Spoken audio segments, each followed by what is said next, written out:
contente. Ça fait genre trop longtemps que je suis pas venue ici pour vous parler. Je suis presque émue parce que je vais encore vous parler de toutes les questions, enfin surtout répondre à toutes les questions que vous m'avez posées depuis maintenant bientôt 6 mois parce que Maïlan va avoir 6 mois demain. Je sais pas, moi je suis émue, c'est horrible. Pourtant, genre je suis toute seule quoi, mais bon c'est pas grave. Je voulais prendre le temps un peu du coup de répondre à toutes les questions qui m'ont été posées ces derniers mois. Je me suis pris en photo la liste que je m'étais faite pour essayer de ne pas tout oublier et faire le max et essayer de répondre au max aux questions. Donc du coup, qu'est-ce que je m'étais noté? On va parler d'abord de son coucher, de son lever par rapport à Mylon, parce que souvent, beaucoup me disent tu as beaucoup de chance que ton fils dorme tôt et dorme bien et dorme la nuit. Alors, il n'y a pas de recette, il n'y a pas de magie. Chaque enfant est totalement différent et je vais vous parler de ma façon à moi de faire. Il faut savoir que moi, dès sa naissance, déjà sa première sieste a été faite dans son lit. Il a fait du cododo pendant 2 semaines ou 3, genre grand max. Et je l'ai habitué direct à son lit. Je faisais en sorte qu'il s'endorme tout seul. Et pour qu'il s'endorme tout seul, en fait, je lui mettais des bruits blancs. Parce qu'apparemment, ça aide beaucoup. Donc voilà, en fait, donc vers les coups de 18-19 heures, on lui fait prendre le bain. On prend le bain libre maintenant. C'est-à-dire qu'avant, on mettait une serviette au fond de la baignoire pour qu'il puisse pas glisser sur la baignoire. Et puis un jour, on se dit, bon, tant pis, il glisse, il glisse. Donc on a enlevé la serviette et maintenant, il est totalement libre de ses faits et gestes. Et le bain, je pense que ça le fatigue. Déjà qu'il a eu sa journée fatigante, donc je pense que le bain, ça le fatigue. Et ensuite, en fait, de lui-même tout seul, son bibi, il le réclame genre grand maximum à 19h30, 20h. Ou malheureusement, il y a des fois où il y a des fautés, des ratés. Hein, c'est pas toujours parfait chez nous. Ça va mettre un peu plus de temps. Il va s'endormir un peu plus tard. Comme là, par exemple, hier. Mais je pense que ça, c'est de ma faute. C'est le lait. Il n'était pas assez consistant. Donc, du coup, il nous a redemandé du lait. Pour le lever, quand il se lève, je vais le chercher et je sais pas, on m'a posé cette question, on m'a demandé comment se passait le lever. Quand il est réveillé, je vais le réveiller, enfin, je vais le chercher, le récupérer. On va dans le lit, dans notre lit, je lui fais prendre le bibi et il se rendort aussitôt dans notre lit. Et je pense qu'il est bien et rassuré quand il est dans notre lit parce que franchement, j'ai pas du tout de mal à l'endormir. Et genre vraiment, il s'endort genre comme ça quoi. Et puis il n'y a plus personne. Souvent, il va me dormir jusqu'à 10h, 10h30, 11h des fois. Ça dépend, je pense, de son humeur de la journée. Voilà, je sais pas trop quoi raconter dessus, mais si jamais vous avez d'autres questions, j'y répondrai avec grand plaisir. Maintenant, on va passer à la deuxième question. On m'a demandé par rapport aux coliques comment j'avais géré ça. Il faut savoir que, merci mon Dieu, nous n'avons pas eu la passade des coliques de monsieur. Alors, je vais peut-être donner une raison, mais qui n'a pas été prouvée, mais je pense que celle-ci nous a aidés. C'est que, vous savez, les vitamines IMAD D, j'en ai pas donné. Ça m'inspirait pas confiance. Genre vraiment, j'ai vu le truc. J'ai dit aux sages-femmes et aux pédiatres, franchement, je ne touche pas, je ne veux pas donner ça à mon fils, ça me donne pas confiance. Et en fait, la première fois que j'ai rencontré mon pédiatre, il m'a dit oui, vous avez toujours des vitamines et tout. Et j'ai dit écoutez, je vais être honnête avec vous, j'ai dit j'en donne pas parce que ça me donne pas du tout confiance. Et il m'a dit et là je me suis dit putain, le mec il a vraiment attendu que genre ça soit moi qui lui dise. Et il m'a dit écoutez, vous avez bien fait parce que ces vitamines-là sont déconseillées pour les bébés. Enfin, pas déconseillées, mais genre il y a eu des très mauvais retours. Et du coup, ce que je vous conseille, c'est le vitamine Pédiakid.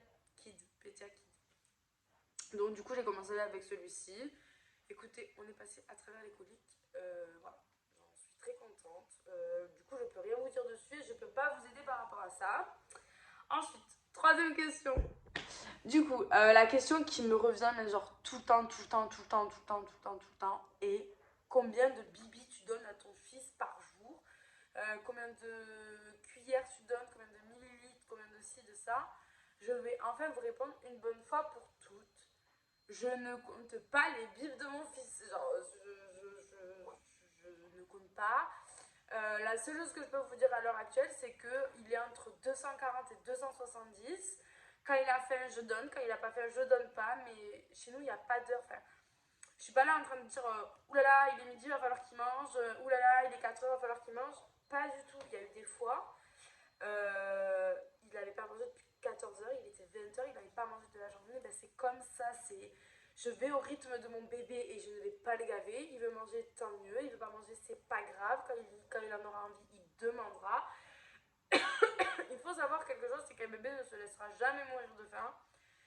Ou c'est vraiment qu'il va pas bien. Et je pense que s'il va vraiment pas bien, il y a d'autres signes qui ne trompera pas.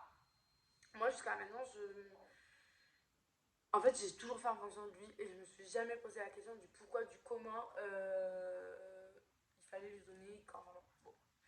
Donc du coup, sur ça, c'est pareil. Je ne peux pas vous répondre combien de bips prend mon fils, combien de cuillères. Enfin, je sais plus ce qu'on m'avait demandé, mais en tout cas, combien de bips, je ne peux pas y répondre. Maintenant qu'il mange, je peux vous répondre à ça aussi parce qu'on m'a demandé si je donnais le bibi avant ou après les purées. Donc je donne, dans l'idéal, quand il n'est pas en crise de nerfs, je commence par la purée, mais maintenant il capte que la purée c'est à manger, donc maintenant il se calme dès qu'il voit la purée.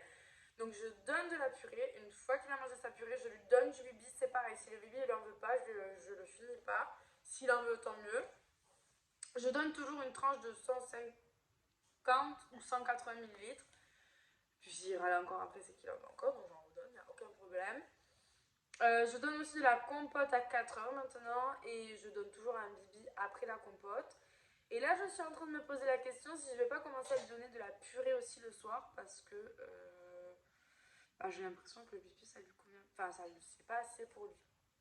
Donc voilà, côté manger. La question qui va peut-être faire parler quand je pars et que je le laisse, comment je me sens? Eh bien, bien. Franchement, je me sens soulagée. Enfin, je sais que souvent il est entre. Enfin, je sais que souvent, non, je sais qu'il est entre de bonnes mains. Donc, j'ai aucune raison de m'inquiéter pour lui, de ce qui va lui arriver, etc. Donc, vraiment, c'est un moment où, quand je le laisse, mais presque je l'oublie. Il y a des moments où je repense à lui, mais genre j'oublie parce que je suis constamment avec lui. Donc les moments où je ne suis pas avec lui, il faut savoir que c'est un soulagement pour moi, mon cerveau, mon corps, tout quoi. Donc ben, quand je prends des journées avec moi ou quand je suis avec des clientes et que Mylon est avec son père, souvent j'ai des clientes même qui me disent mais si tu veux y aller, tout vas-y. Ah non, non, non, pas du tout. Soit il a un père, il a un frère. Quand il est avec ma mère, vous inquiétez pas, il y a ma mère qui est là pour gérer. Je donne tellement. Ça se voit peut-être pas parce que ben, vous ne vivez pas avec moi et puis souvent voilà, mais je donne tellement d'énergie quand je suis avec lui que quand je ne suis pas avec lui, je relâche de ouf et voilà quoi. Enfin, même quand je vais faire mes cils ou quand je vais faire mes ongles, vraiment je ne pense pas à lui. Il est avec ma mère et je sais pertinemment que s'il vient à lui arriver quelque chose, je sais pertinemment que je serai la première au courant dans le sens où ils vont m'appeler et qu'ils n'auront rien à faire. De si je suis occupée ou pas, voilà, ils viendront me tenir au courant, donc je n'ai aucun souci sur ça. Oui, je suis assise par terre pendant ma vidéo, je suis à mon entrée. Je suis en train de me dire, mais ils vont croire que, mais où elle est celle-là? Bon, voilà. Et donc non, je n'ai aucun scrupule à laisser mon fils. Juste là, par contre, on part du coup à Londres pendant 4 jours. Là, ça va faire long. Alors, je ne vais pas m'inquiéter, mais il va me manquer, quoi. Beaucoup, beaucoup, beaucoup. Donc voilà comment je me sens quand je le laisse.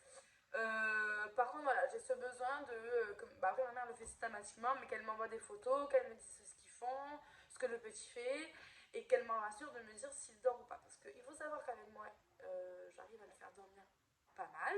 Il dort beaucoup. J'arrive à le faire beaucoup de siestes. Quand je ne suis pas là, c'est pas la même histoire. Bon, je suis désolée parce que j'arrive pas à regarder, genre là, droit à vous. Je suis obligée de me regarder parce que sinon ça me stresse. J'ai l'impression de regarder un trou, quoi. Bon, bref. Voilà, le bain, on m'a demandé, le bain, du coup, j'ai répondu. Les tailles des vêtements, je sais pas pourquoi on m'a posé cette taille au niveau des vêtements. Cette question au niveau des tailles des vêtements. Mylon est actuellement entre du 6, mais plus du 9 mois. Genre, on est bientôt aux 12 mois, quoi. Voilà. Je sais pas en quoi ça peut vous aider, mais voilà, il y a ça. Euh, on m'a demandé ce que je mettais dans le lit. Alors, je coupe, je remets. Par rapport au lit, je voulais en parler, mais genre vraiment, parce que moi, on m'a mis la tête comme ça en me disant ouais, mais pas de. Comment on appelle ça? Tresse de lit ou de trucs là autour du lit, parce qu'il risque de s'étouffer, patin, enfin, nanana. Ok, bon, du coup, j'ai écouté tout le monde, forcément. J'ai pas écouté beaucoup, mais quand il y avait des conseils de sécurité, j'écoutais quand même. Et bien, il s'avère que du coup, je lui ai acheté il y a seulement 2 mois, je crois. Et si j'avais su, je vous promets que je l'aurais acheté dès sa naissance. Parce qu'en fait, dès qu'il a commencé à être dans son lit, j'ai eu une confiance aveugle par rapport à mon fils. J'avais aucune crainte pour lui. Enfin, je sais pas comment expliquer, mais j'avais aucune crainte. Bon, bref, on va pas se pilouguer dessus. Mais je n'avais pas peur qu'il s'étouffe, je n'avais pas peur qu'il tout ça là. Donc en fait, dès qu'il a commencé, enfin, il a toujours dormi dans son lit en fait, mais dès qu'il a commencé un peu à bouger et tout, ben en fait, le pauvre, il y a des matins, je le retrouve avec le bras dans le, entre les barreaux, les pieds entre les barreaux et tout. Et je me suis dit, mais en fait, dans tous les cas, au pire, le gamin, il va pas se retrouver les nez comme ça, ou au pire des cas, genre la tresse de lit, elle est respirante. Enfin, je sais pas si, comment t'expliquer, mais il va pas rester étouffé. Ah, je suis trop désolée de ce qui vient de se passer là, mais j'étais. Ça va, c'est pas. Bon, bref. Et donc, du coup, si j'ai un conseil à vous donner, mais encore une fois, c'est moi. Si j'avais pu, j'aurais acheté la tresse de lit, genre direct. Voilà, j'aurais pas attendu. C'est 4 mois, je crois, 3 4 mois. Je l'aurais acheté direct, et puis voilà. Mais bon, ça, c'est la sécurité de tout le monde. C'est au bon vouloir de la personne, c'est pareil. Pareil, il a des peluches tout autour du lit. Inutile. Voilà. Là, du coup, je vous regarde. Mais inutile. Les doudous, inutile. Ça ne sert à rien. Enfin, en tout cas pour moi. C'est juste des trucs qui sont dans le lit et qui gênent. Moi, ça me saoule plus qu'autre chose. Voilà. Ensuite, il dort actuellement, oui, voilà. Donc, il dort un peu avec des gigoteuses. Ça m'arrive quand ça me prend. Mais sinon, mon fils dort avec un plaid. Qu'on a, nous, sur le canapé. Je lui fais dormir avec un plaid. Oui, j'ai totalement confiance. Non, je n'ai aucune peur qu'il s'étouffe, qu'il. Bref. En parlant de ça, d'ailleurs, je pense que ça m'aide aussi. Nous avons la nanny care qui nous a été offerte. On a la nanny care. Au début, je m'en suis pas forcément servi, mais en fait, quand il a commencé à grandir, alors que normalement, c'est l'inverse, parce que quand t'es bébé, t'as plus peur. Mais en fait, quand il a commencé à grandir, et que j'ai commencé à avoir des. Comment dire On va dire que mon fils, je l'ai pas. Alors, je l'ai pas aimé, genre. Waouh. J'ai commencé à l'aimer, genre, vraiment, où je me suis dit, demain il crève, je crève avec lui, quoi, tu vois. Assez 1 mois, tu vois. Et c'est à 1 mois que j'ai commencé à mettre la nanny care. Alors, pas que je l'aimais pas et pas que j'avais peur qu'il meure. Enfin, que j'avais pas peur qu'il meure. J'avais peur, mais j'avais pas autant cette conscience en fait. Et donc, à ces 1 mois, j'ai commencé à mettre la nanny care. Et depuis, je la mets tout le temps. Voilà. Je la mets tout le temps. Tout le temps. Donc, si j'ai un conseil à vous donner pour les filles stressées, la nanny care peut être un très bon compromis. Alors, oui, c'est un budget, je crois que c'est 150 euros. Mais c'est une bonne chose. Voilà. Ça sera pas une dépense inutile, quoi. Et pour terminer, de ce que j'ai, parce qu'après on m'a demandé mes journées type avec lui, mais à part vous dire que j'essaie de faire au max pour faire mon ménage, que je lui fais à manger, que je me fais à manger, que j'essaie de jouer un peu avec lui, que je lui fais faire des siestes, comme là par exemple. Il est en train de dormir, c'est pour ça que j'en profite pour vous en parler. Mais je ne saurais pas trop quoi vous dire en fait par rapport à ça. Mais du coup, la dernière chose qui m'a été demandée, c'est la relation avec Timéo. À pas dire que je pouvais pas rêver mieux. Putain, ça m'énerve. À chaque fois que je parle d'eux, je pleure. La relation, je pouvais pas rêver mieux. Voilà. Je sais pas quoi vous dire de plus, mais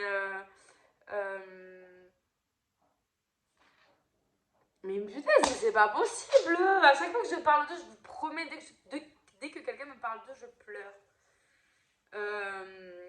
Bah, c'est incroyable. Voilà. Il m'aide, il aime. C'est un grand frère exceptionnel, incroyable. Et avant d'être un grand frère, c'est un enfant incroyable, respectueux, très studieux, comme monsieur nous a dit hier. Un enfant, je pense que tout le monde peut rêver d'avoir.